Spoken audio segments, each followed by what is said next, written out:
Okay, team, here we go.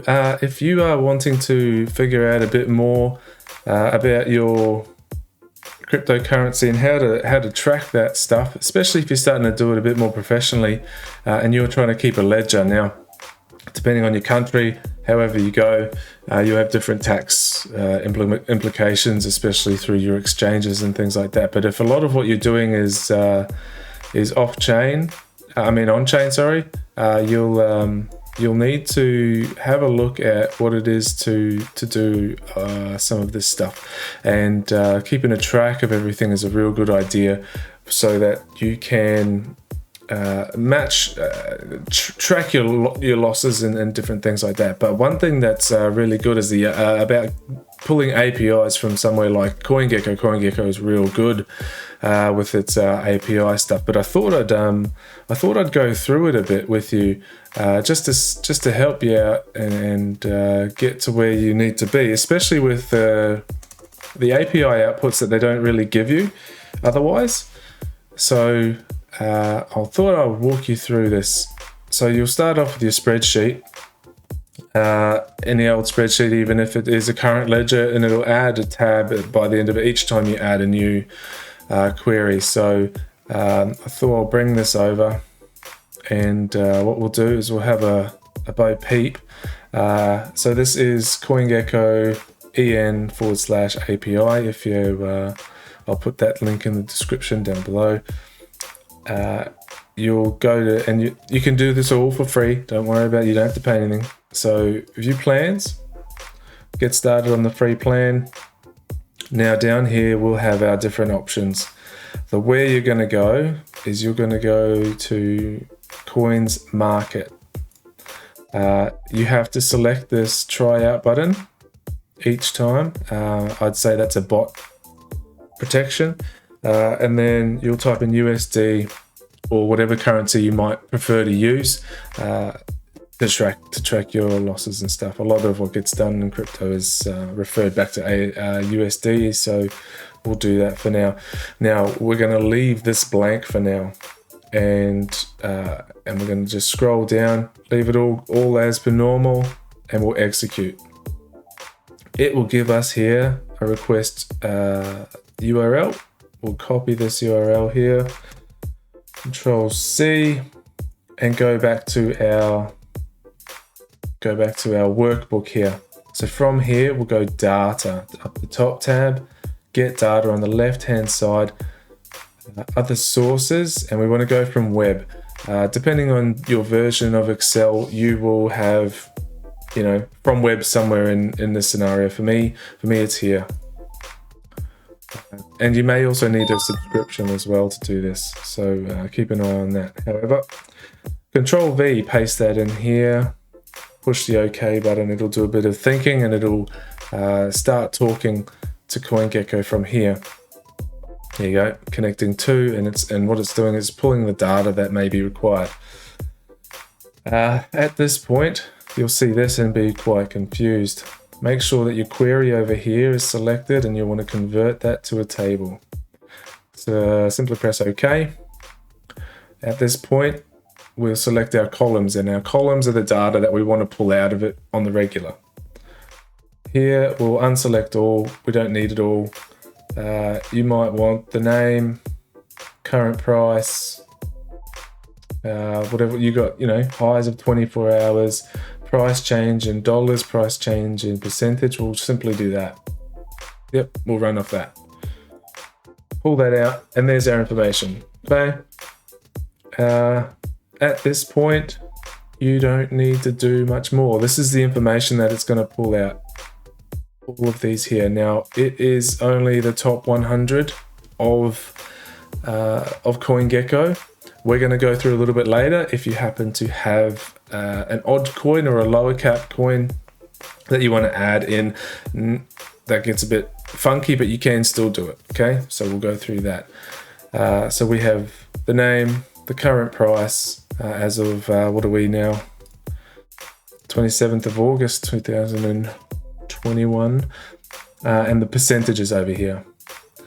Okay, So we'll up the top left hand corner, we'll close and load, and that will create another tab down the bottom with everything in it from most capped to least capped of the top 100.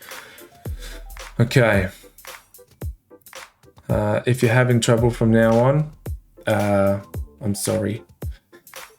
Wish I could help you more. That might happen later on. However, from this point, you can change what the table looks like, you know, up the top here, and you can dress it up if you want to make it fancy or whatever you want to do. So at this point, then you may be happy with this. This might be fine enough for you, and you want to do the old color scenarios. You know, the change the color of the font.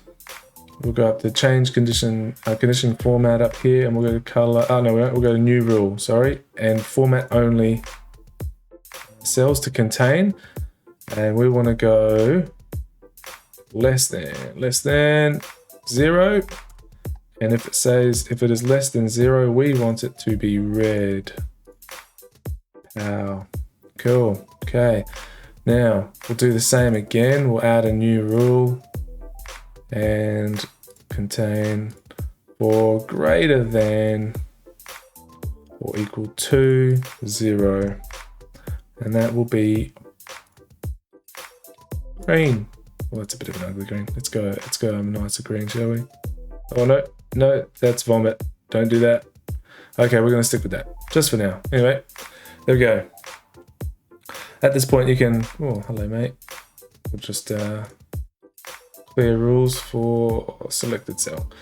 And then that's what you'll do. Now this will not update automatically. To do that, we go up to data again, refresh all. You can choose to do it manually or do the drop down tab, connection properties, and over here you'll have a refresh rate.